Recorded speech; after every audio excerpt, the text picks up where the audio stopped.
Award Alumni Series.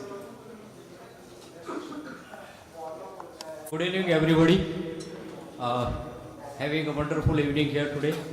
After a long time, I have been here to this campus. I was here in 1982, the first batch of School of Building Science and Technology. We were here in the founder batch, and hardly we were around 18 students. And actually, it was a very small batch because it was the beginning of School of Building Science and Technology. To say so, we actually had to make our own space here in the campus. It was very hard and very difficult for School of Architecture and School of Planning to accommodate us here in this campus, in School of Building Science and Technology. So we had to struggle a lot for survival in this campus. But we made it because the succeeding banks which were coming like Nitesh and others, they all joined us in a group, and then we could make our own space here. Today we have our own building in the campus. I think we have our own building in the campus. And now we are the leading people in our field. Architect तो design करता है, लेकिन अगर builder हम लोग नहीं बनाएंगे तो क्या करेगा? समझ आया? So it's us who are actually in the field, who are making things. इस तरह से हमारी जो भी लोग यहाँ पर हैं school of building science and technology से, उनको प्राउड फील होना चाहिए कि we are here to build India, to build buildings, to build bridges, to build railway. जहाँ पर भी हैं, हम नहीं है तो आर्किटेक्ट का कोई काम नहीं है, वो अपना डिजाइन करता रहेगा, पेपर पे पढ़ा रहेगा. सो वी आर हियर, और हम हैं इसलिए वो हैं, ऐसा समझ के ही आगे बढ़ना है. ठीक है, thank you. We are delighted to present the second installment of the FT lecture series at CEPT University, jointly hosted with the SBST FT Alumni Networking Series. These sessions aim to foster meaningful exchange between the professionals, alumni, students, creating a collaborative platform for knowledge sharing, mentorship, and mutual growth. I hope all the students will take advantage of this particular series. Today, we are honored to host Professor Reshma Shah, a distinguished expert in construction project management with 27 plus years of experience executing landmark projects like Mahatma Mandir Dandi Kutir Museum.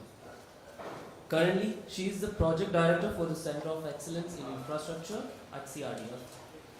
As Associate Professor at CEPT University and recipient of multiple industry awards, Professor Reshma brings unparalleled insights into blending visionary architecture with on-ground execution. In this seminar, we will journey through the making of Mahatma Mandir, where Gandhian philosophy met groundbreaking engineering. Learn how strategic approvals and adaptive project management created this award-winning marvel of infrastructure. Witness the innovation behind precast wall, massive trusses, and smart systems that redefine construction excellence. Now, I would like to invite Professor Reshma Shah onto the dais to deliver the talk. Please.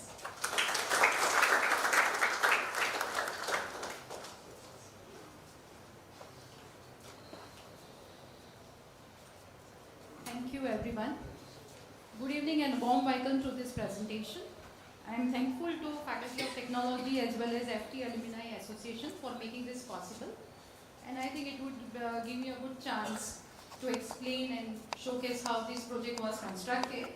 And CRDF, at that time we used to call it CRDC, that's CEPT Research and Development Foundation. Right now it is known as CRDF.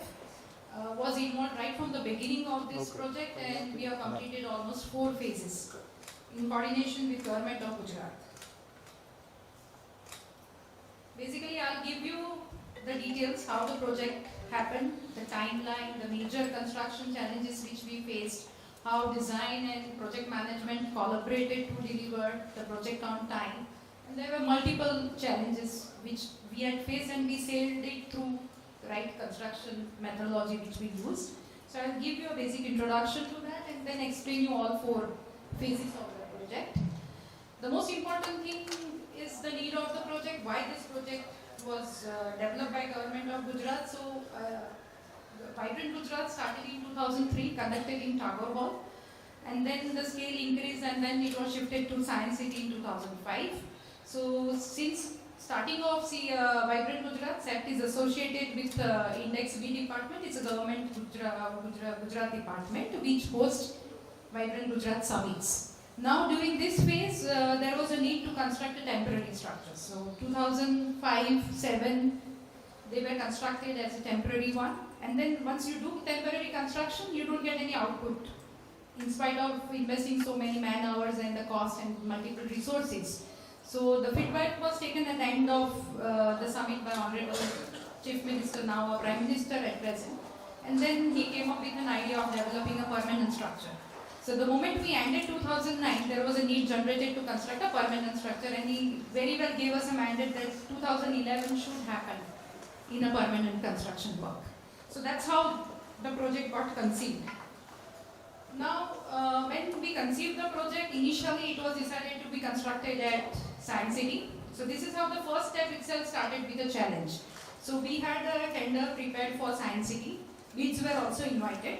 But then during pre-bid meeting, the site changed to Gandhinagar again in helipad, and then during execution it changed to another location at Khar Road in Gandhinagar. The reason why this is because we have a central axis. Now this is a good.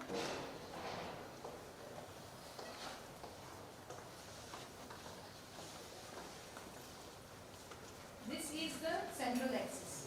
In Gandhinagar, this is where the Sachivalaya and our Vidhan Sabha is sited. And then the entrance central axis till the end of this small mountain. Then there is a railway station over here. And the railway station has currently the Leela Hotel. The entrance central axis of the project is same.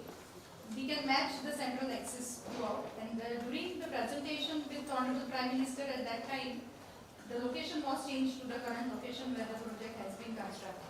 So that was connected with Central Vista, and then there was a new Vidhan Sabha building and Sachivalaya offices which were constructed during that time. So the entire concept was conceptualized and the architectural design emerged to match with the central axis envisaged. So this is a major story behind developing this project at this particular location. So the foundation stone was laid in 2010, 1st May, during Swarnim Gujarat celebration. That's a golden jubilee year for formation of a separate state of Gujarat. So I think that was the main thing, and it has multiple parameters in this project. Now, looking to this is a bird's eye view, which was a conceived image. I'll show you the actual images also. So the master plan was developed at this location, moving to this place, where you can see that this central axis is common. You can see right from the beginning, this is around 2.5 lakh square meter of area, which has multiple phases. So we constructed phase 1A. Convention center was constructed in a record time of 180 days. And then we had exhibition centers, then we had photo gallery, food courts in next phase. Gandhi Garden was developed in phase 2A, including salt mount structure with parking and parking area compound walls. And then we constructed a cable stayed bridge and a museum within a building. So there is a building within a building. Was constructed in phase 2B, and then we completed the entire green artificial turf roof during phase 2B. So this is a complete master plan of the project, and this is how the project developed. So this is how phasing happened, and we went on constructing it. So this is phase 1A, deadline was 2011. Phase 1B deadline was 2013 because of Vibrant happening. So the date of inauguration was always fixed. So we always had to do a reverse work for doing the construction and project management planning and procurement planning, so that we are able to deliver the project on time. So that was the biggest challenge we had, that there was no extension possible even for 1 day. So phase 1B was inaugurated in 2013. The museum, that was inaugurated in 2015, and we completed Cable Stayed Bridge of Part 2B in 2017. So this is how progressively the project was complete, and we did even projection mapping in 2019. So the entire story of the project, including the current situation, took almost 10 years for completion. Now coming to the various phases. Almost 18 to 20 months was the time consumed in doing complete finishing work of the project, making it completely operational. Phase 2B took a little bit more time because it has a cable-stayed bridge. What was designed by a well-known structural engineer from Thailand, Mr. Naina, and he took his own time for getting a cable-stayed bridge, and being a government project, it took time in getting design approvals also, and proof checking of cable-stayed bridge. So this is how it was there. As far as procurement was concerned, phase 1A, 1B was done under EPC, engineering procurement and construction mode procurement, and then phase 2A as master planning was there, and it was only involving basic construction activities, majorly concreting, so it was done under item rate basis. The client was Index B, and for 2A and 2B it was State Roads and Building Department. CEPT was involved right from 2009, since because we were doing Vibrant, so this is how the project came to CEPT, and we still are working on it, and we still conduct Vibrant Gujarat Summits over here. So last Vibrant was also conducted on the same campus.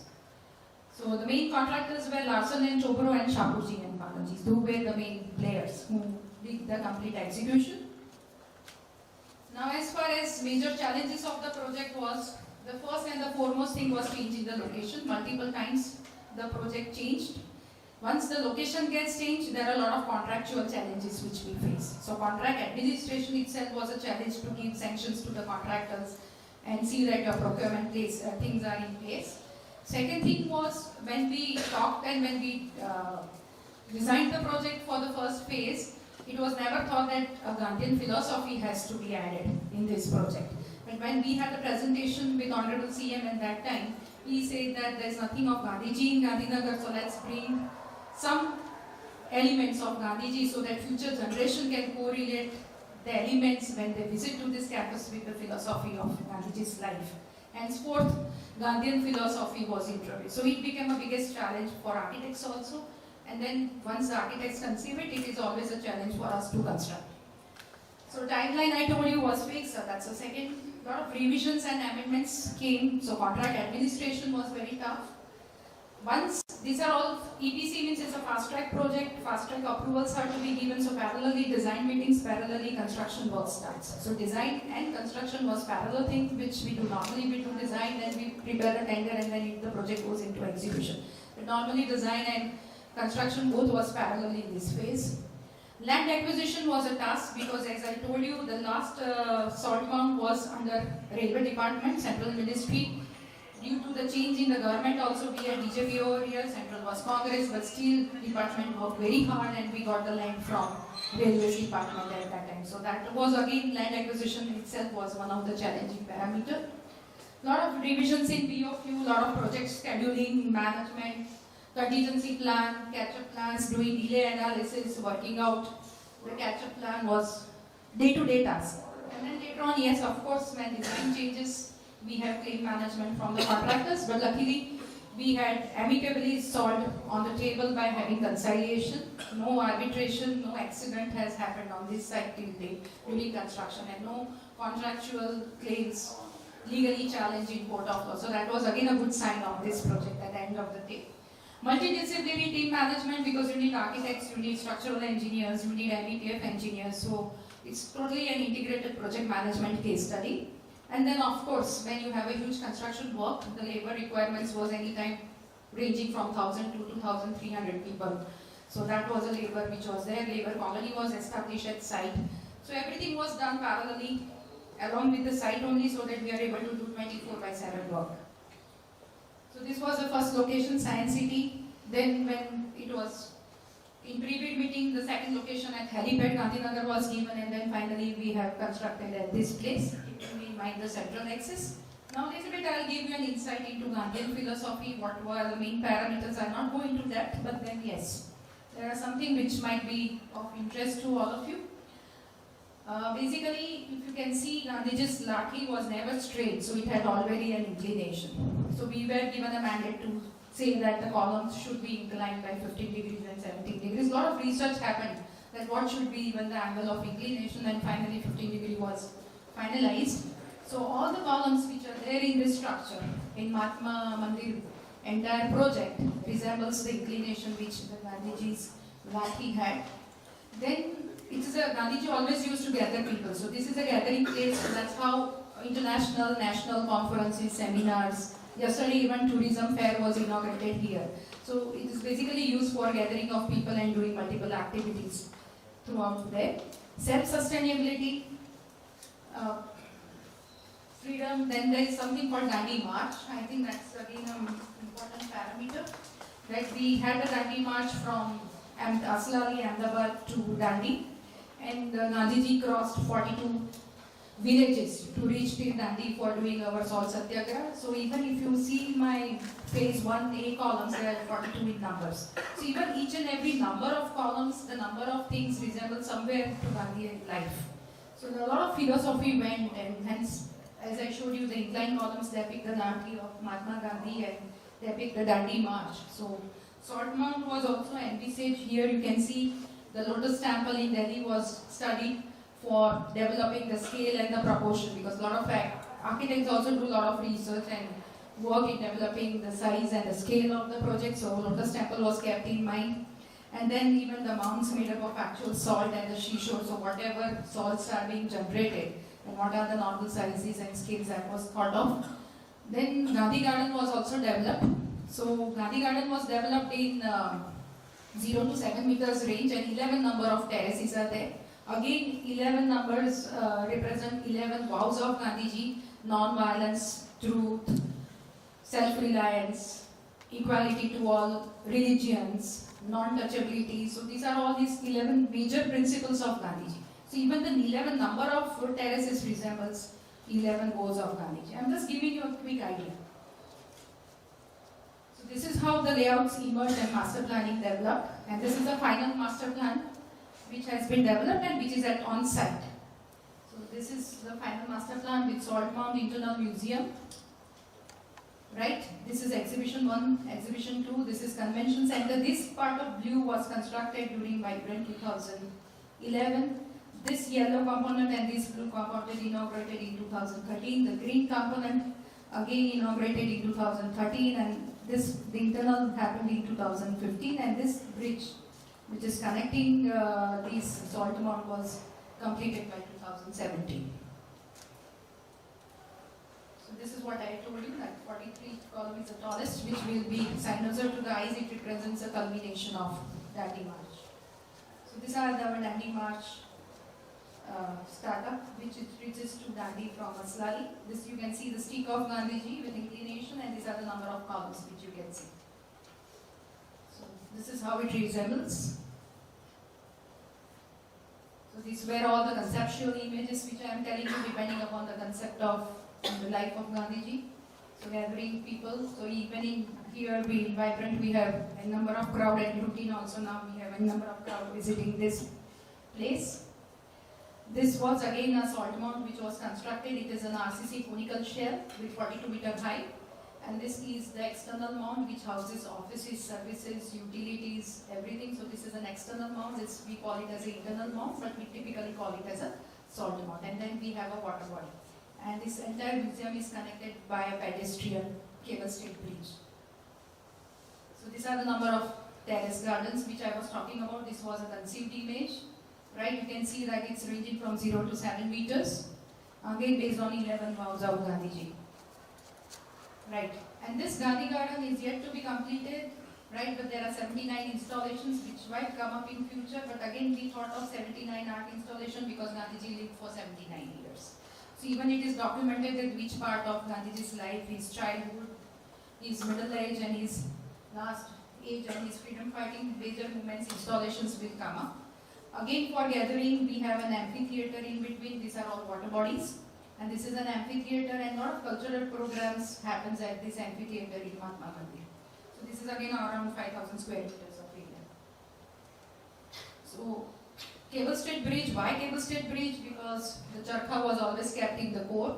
That's how cable-stayed bridge was developed. Again, it's a pedestrian bridge, but then again, the concept developed because of by redefining charkha. How it was defined, I'll come to this place. So this is how the entire bridge was planned. This is the entire length of the cable-stayed bridge. This is the convention center side, and this is towards small side. This is an existing road in Gandhinagar.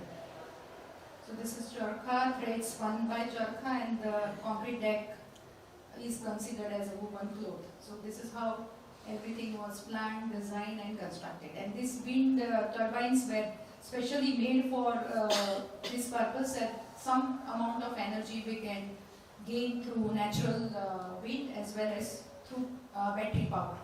So it is in a working condition and it can be used, and it has a backup facility also. It's a symbolic, because in Gandhinagar it's not advisable for windmills, but secondary this is a purpose-built windmill, not designed by Suzlon or anybody. It's a small company in Pondicherry which has designed these turbines, and these are all 28 meters in diameter.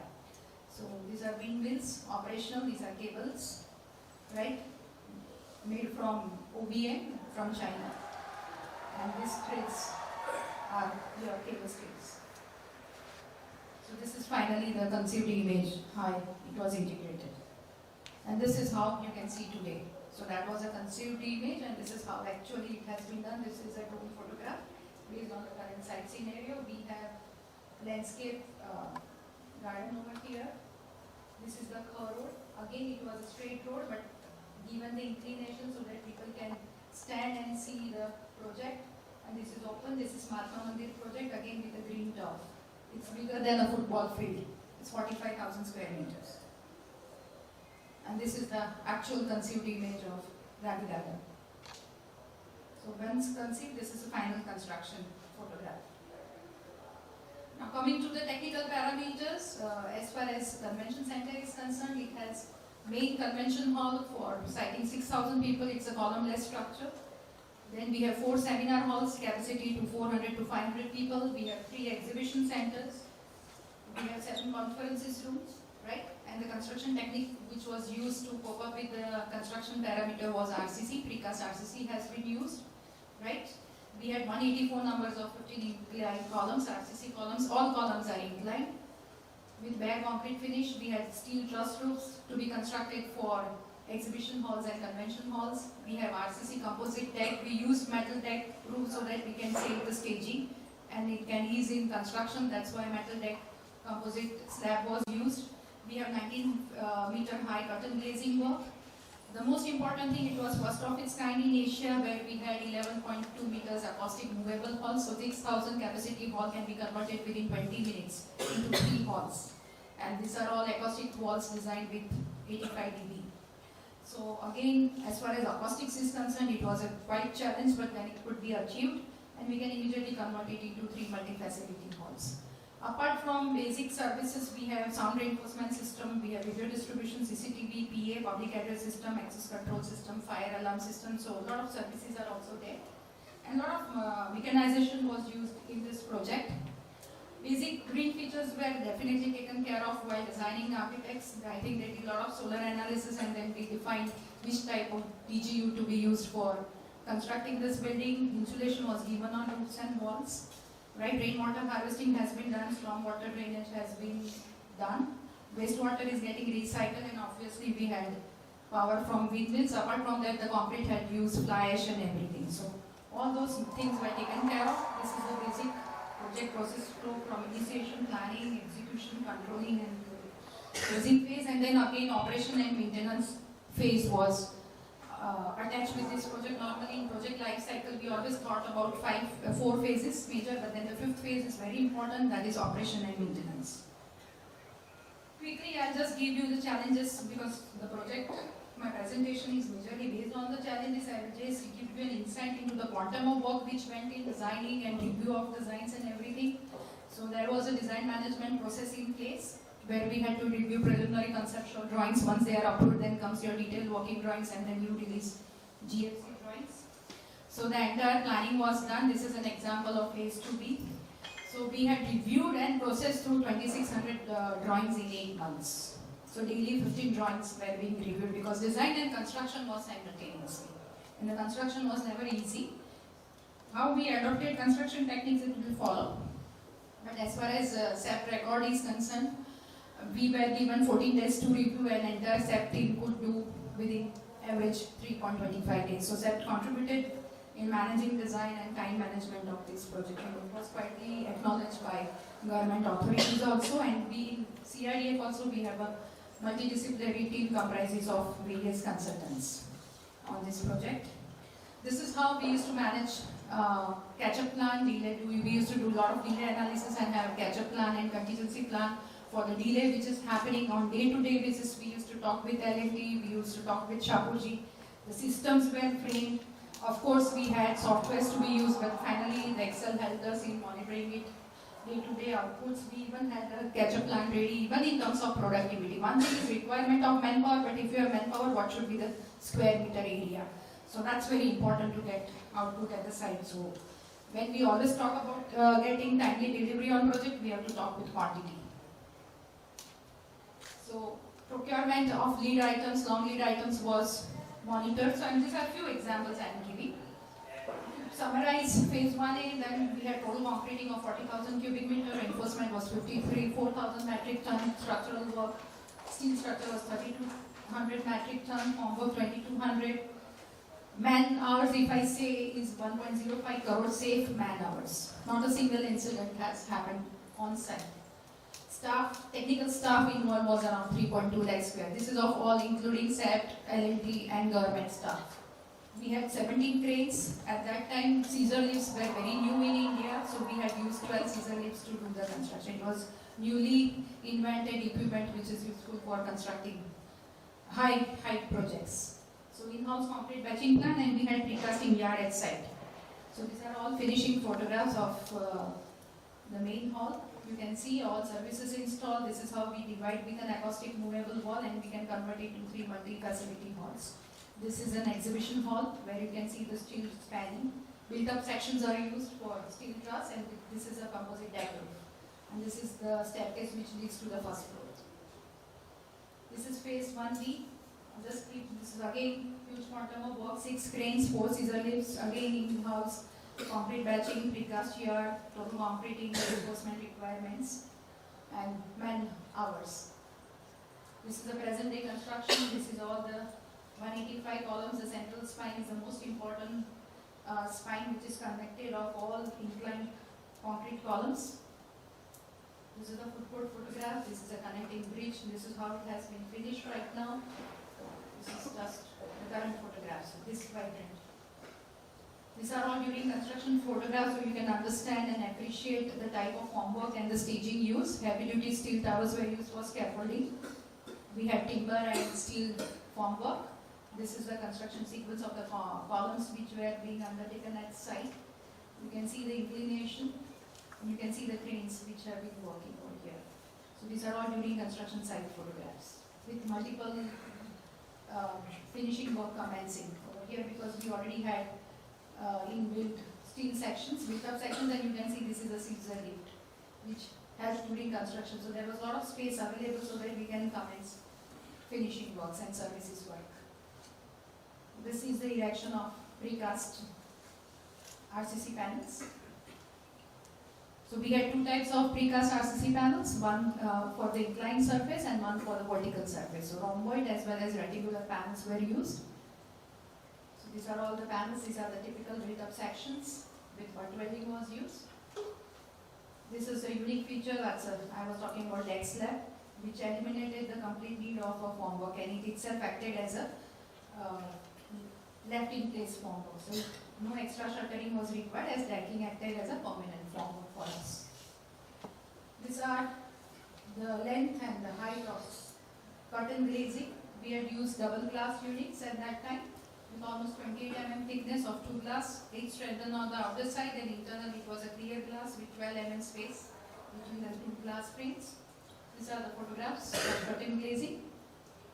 This is what I was talking about, a movable acoustical wall, which helps to convert it into multiple walls. This is wall A, this is wall B. I'll show you the video. Renowned for its engineering and innovation is set at Reshma by executing the phase 1 of Mahatma Mandir in a record time on design and build basis, covering all civil, mechanical, electrical and IT system works. By adopting global standards and technology, L&T has brought to the land of the Mahatma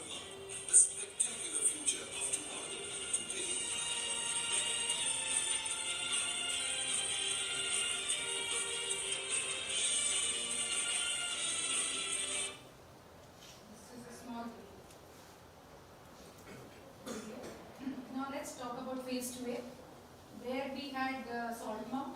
Again, that salt mount had raft foundation. We had an RCC shell, reinforcement. Total shuttering area was 20,000. Material of shuttering was plywood, and then number of repetitions single for the inner side of the formwork, and number of repetitions for outer side was 4. And the salt mount entire concrete shell was constructed in record time of 7 months. The height of the salt mount, as I said, was 42 meters, and we did it in 18 lifts, total 18 lifts, approximately 3.5 meters per each lift was there, and the inner dia is 90 meters. So these are the photographs you can see.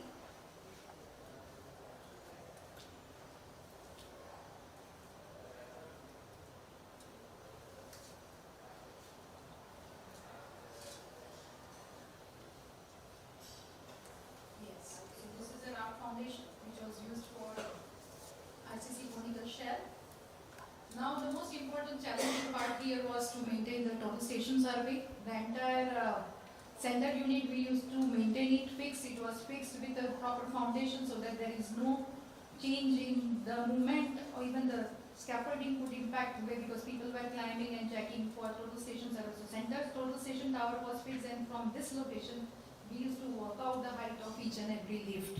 So the most challenging task was scaffolding and total station survey, apart from the formwork. So a lot of trial and error was done to design the formwork also. So we decided that we'll have only a single repetition to get a desired finish of concrete, 1 repetition, and outside shutter we had 4 repetitions. So even designing formwork was a great challenge, and deciding that, and then total station survey. So total station survey, maintaining the height of each, the inclined height was 3.5 meters, but vertical height was almost 2.47 meters, and checking the angle at each lift was the most tough task which we had. So this is the photographs of work in progress 2012. You can see the reinforcement details, you can see the pumping which was used for doing concrete pumping at site, boom placers, RCC raft, reinforcement. You can see the finishing of the material of formwork. We had used H-beams, were timber and then steel plates. So it was a combination of 2 materials. Night concreting, this is again 4th lift work in progress. This is 6th lift work in progress. 8th, 10th, these are a few photographs I had. We had 8 openings, right, which facilitated us to do the museum work in later on stage. Tower crane was installed, 2 tower cranes continuously reviewing the work, because at height we had to work with tower cranes to do concreting and tying the reinforcement.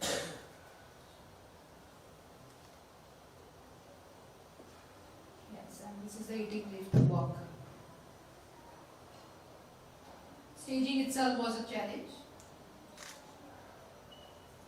And this is the current inside view of the salt mount before we constructed the museum, and today also it is same. So after almost 10 years, we have not done any single, even a minor crack repairing to the mount. So it's still today standing as it is. Initially when we constructed museum, we thought that we'll need acoustics of almost 2.5 CR, but that money was also saved because we could eliminate the need of acoustics. So it has not been finished. Right now also you can see, and even you can see the formwork marks, the lift marks also. This is a finished view. This was the illumination concept, again related to Gandhiji, because he believed in transparency, tranquility, which is calmness in nature, and landmark representation of Dandi movement. So it's completely illuminated with warm white color. So this is the completed photograph of Dandi Kutir Museum. You can see the structural steel staircase suspended from the top, and then interconnected. Right? Within the museum, 15% of the space has been given to Gandhiji's biography and his idea of India. Half of the space totally has been given to the permanent exhibits, out of which 35% is for temporary contemporary movements which were inspired by Gandhiji.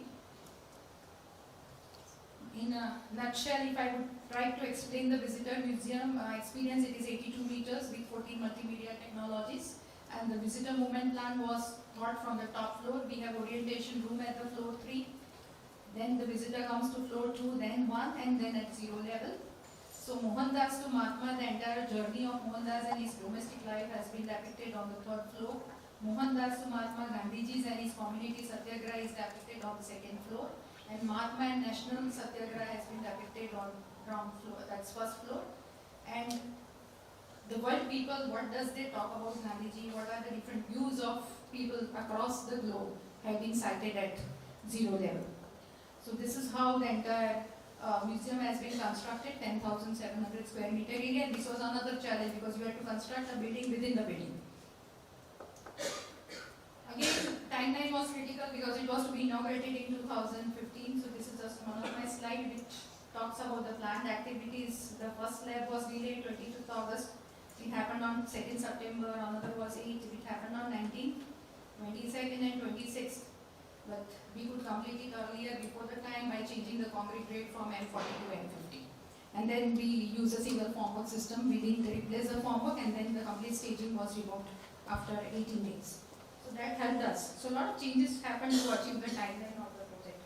These are the exact construction photographs, right? So excavation started on 4th April and I told you the museum was inaugurated on 8th January 2015. Raft foundations, PCC work, raft foundation works, footing casting, column casting with shuttering. We have flat slab here with circular columns. Again, exposed RCC.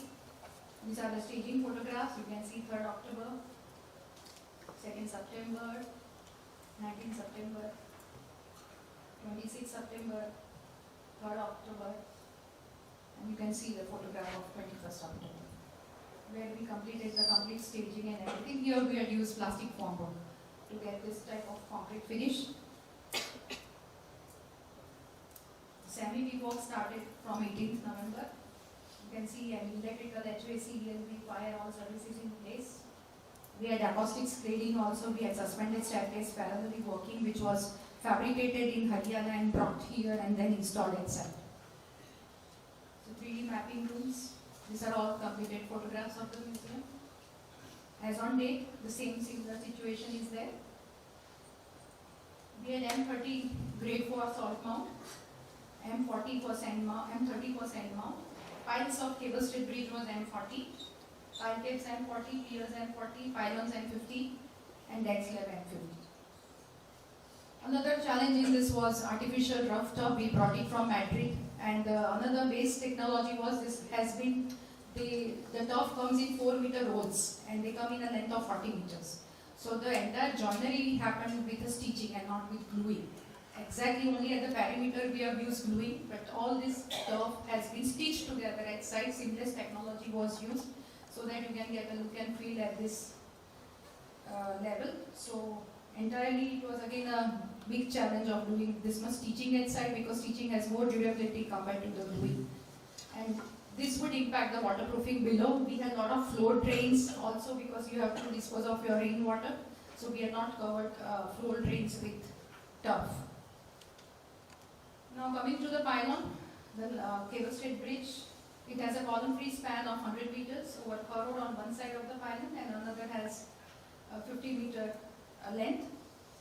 Pylon of the bridge was 81.5 meters tall and we had 2 wind turbines of 28 meters dia. It is a custom designed windmill for generating powers. This is a conceptual stage where you can see you had pile caps. Here there was a pier, so pier cap, pier, cable stayed deck. This is casting situ concrete deck. Again a composite deck. We had a retaining wall and abutments on this side. These are all inclined pylons and these are all the cables. So these are the basic dimensions. Again, staging and scaffolding was a challenge. Heavy duty towers were used. We had a conventional formwork system used for abutments, which was plywood and steel walling. Till 30 meters we had used conventional, and above 30 meters we had used semi-automatic ferry auto climbing system. You can see the photographs. These are the photographs of concreting being done for pile caps. This is the formwork photograph for main pylon, and we had used FRP liners to get exposed concrete finish. You can see this was a totally technical team or fabrication team from Haryana was brought to do this level of huge formwork fabrication work. Again, 9-level checking was tough. This is a formwork system for pier table. This is first lift erection. Pier table erection, heavy staging material. This is how finished view of a pier table. This was erection, third lift to 9th lift. Again, everything was happening in the lift, various heights of the lift. Again, we had to start with inclination also. So this is how you can see from third lift to 9th lift, this was a view. And you can see the major milestone being completed and celebrated at site. So basically we used above 30-meter parry platforms. 3 levels of platform was there. 1, 0 and plus minus 1, 0 and 1. Minus 1 was used for finishing work. Once you are lifting your form work, 0 was used for doing reinforcement and shuttering work, and plus level was used for concreting. And each height of the core approximately ranging from 3.1 to 3.3 meters. And each lift shuttering was in quantum of 103 square meters. And our cycle time for each lift was 8 days. We started with 11 days and later on we concluded with 5 days. So on an average 8 days was each lift time cycle. So this is how it looked once it's progressing. These are the photographs from 45 meters height. So these were the basic advantages of parry. Yes, at that time we had used BIM for identifying the clash. Only BIM modeling was used for cable states by structural engineer and the design team. Beyond 30 meters, this is how it looked. With staging, and people used to climb daily. This is a scaffolding which was used by manpower. So people were climbing this staging. And this is how there was a bridge which was connected to pylons also at 70 meters, 60 and 70 meter height. Cable stay guide frames installation. So I told you there is a bridge connecting between 60 and 70 meters. This is the entire deck slab. Construction, it is a composite structure being constructed but temporarily supported with steel girders at the bottom, and then we removed once the entire casting situ place was conducted, and it was a composite construction with the help of steel. You can see the erection work going on by keeping the staging at the bottom. Again, this structural steel fabrication team was from Haryana. You can see this top view photograph taken from pylon. It's a structural steel, and then we had floor concrete done. So because we could achieve a very good finish, and still it is there, even we have not even applied any primer coat since it constructed in 2016, almost it's 9-10 years. We thought that we should not do ACP cladding. Aluminum composite cladding was thought of, that we'll like to clad the bridge with the cladding, but then we eliminated the cost. So there are a lot of value engineering and certain things which have emerged in this project. As I told you, we saved acoustic cost, we saved ACP cost, because it's going to, because the vehicles are passing by. So everywhere the question of using ACP was a big question. What about the joinery and everything? And in future, if some accident happens, who will be responsible? But finally, once we saw the finishing of steel and concrete, we thought that we let us eliminate this cladding. So our entire design team took a joint decision. Government supported us also. But then, as on today, there is no need also. And then, these are the completed photographs as on date. Lot of acknowledgement for various authorities was received. L&D got the award, Shapoorji got the award, all safety manners, awards were taken by both, and even CEPT got a lot of appreciation from various institutes also. So Indian Concrete Institute, multiple awards we have received, a lot of publications was done, right? And this is how the work was acknowledged. Thank you everyone. Thank you.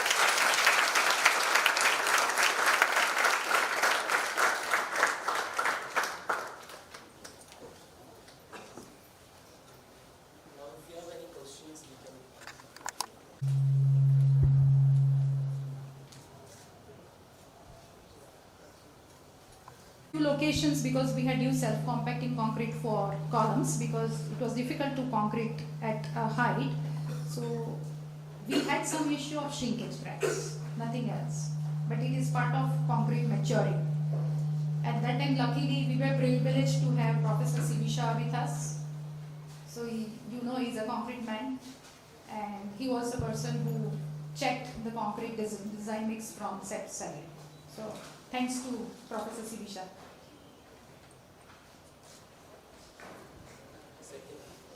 We have a question.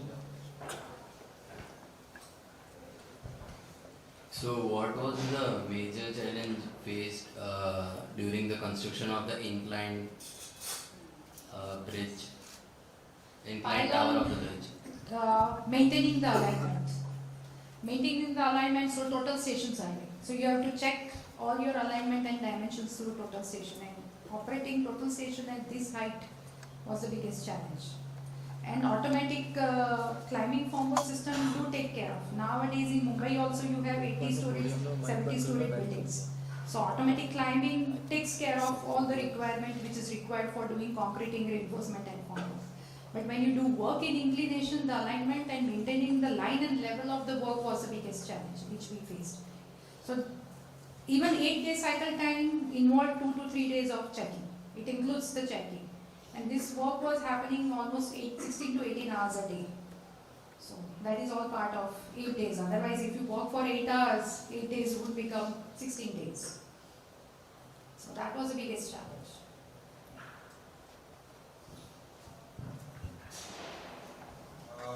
It was casting seating direct. Only for inclined columns. Only for the inclined column. Yes, it was self-compacting. And There was no need because the lift was 3.5 meters.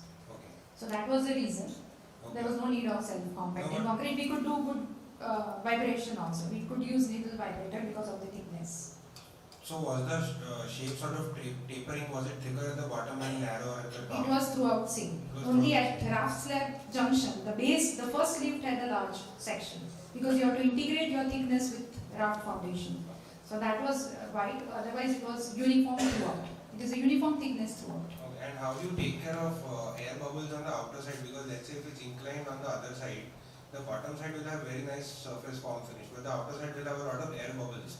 Essentially, when it's tapering down, because the concrete will tend to sort of go down. So that is why we used to have pockets in the formwork to monitor that and to do the concreting. So there was a fixed plan done for vibration of concrete also, and the entire formwork had pockets that took care of those quality measures. So everything was drawings were prepared.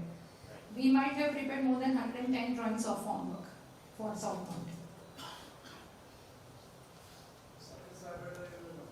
No, only needle vibrator, because there was already inner frame and outer frame, both separate. If it could have been one, we could have used surface vibrators. It was not possible to align because of the thickness of the formwork. And L&T had used H-beams. So once you have H-beams, it's not possible to use surface vibrators.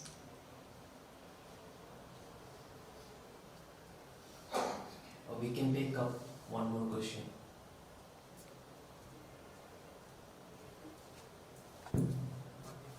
If you have to do the same project again, what are the things you would do differently or things you should avoid? Same project again. Yeah. I think nowadays you have better construction techniques available in terms of formwork systems. That is one thing. Reinforcement, yes, more or less similar you have.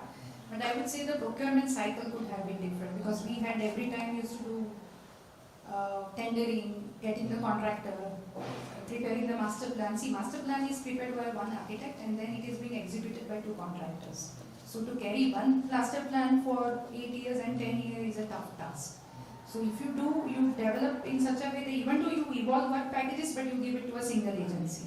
Because integrating the entire IBPF services with the new contractor, we had a very tough time and we lost almost 4 months to 5 months in doing designing of a museum building. Because first 3 phases were done by L&T. The last phase was done by Shapoorji. So it took a lot of time for Shapoorji's design team to understand their design essence and the construction essence which is required to integrate the project. So that was a big challenge. So concreting, formwork, steel, everything we have very good structural engineers. There is in-house design approval process of R&D which is in place. So all these things can be taken care of. But then you can have work packages, but see that all work packages are executed by a single contract to maintain the design integrity.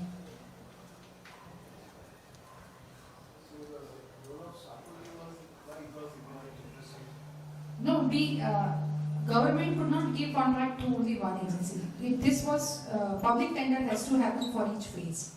Phase 1A and 1B, we did the contract document based on World Bank standards. So in World Bank standards, you always have an extension clause. So we took the benefit and gave an extension of 1A to 1B to R&D. But then from index we shifted to R&B. Now the moment you go to R&B, you have to re-tender it. Yes, no, yeah, it's a very good question. I think that thing I missed in that presentation. 2A was an item rate contract because master planning was in place, drawings were in place. So we did it in item rate, but it was through a tender process.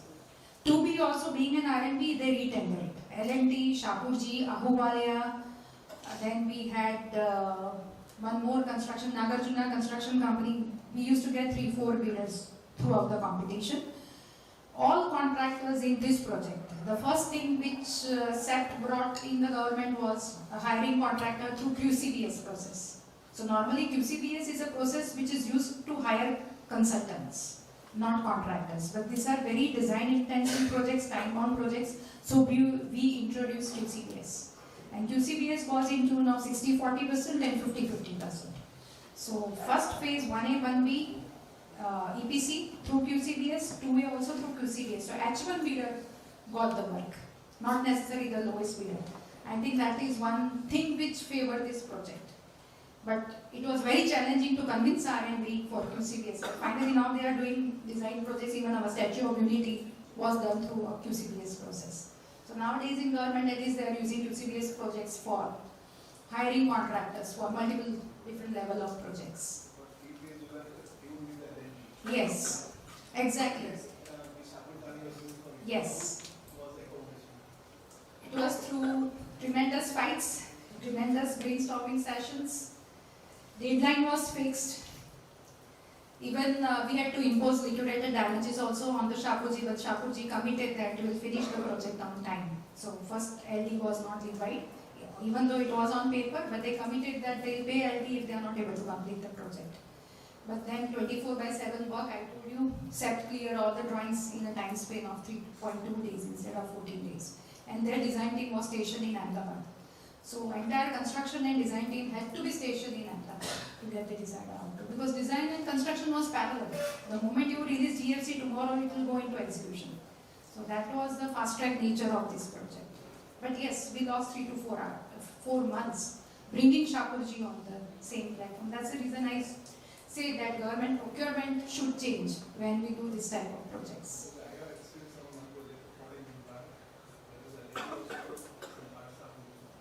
Yes. It's a big challenge. I agree. It's a big challenge. Yes. Thank you, Reshma. Thank you so much for interesting, very informative, with so much knowledge. Thank you so much. Now I welcome Suresh Bhai to present the topic of precision to Reshma.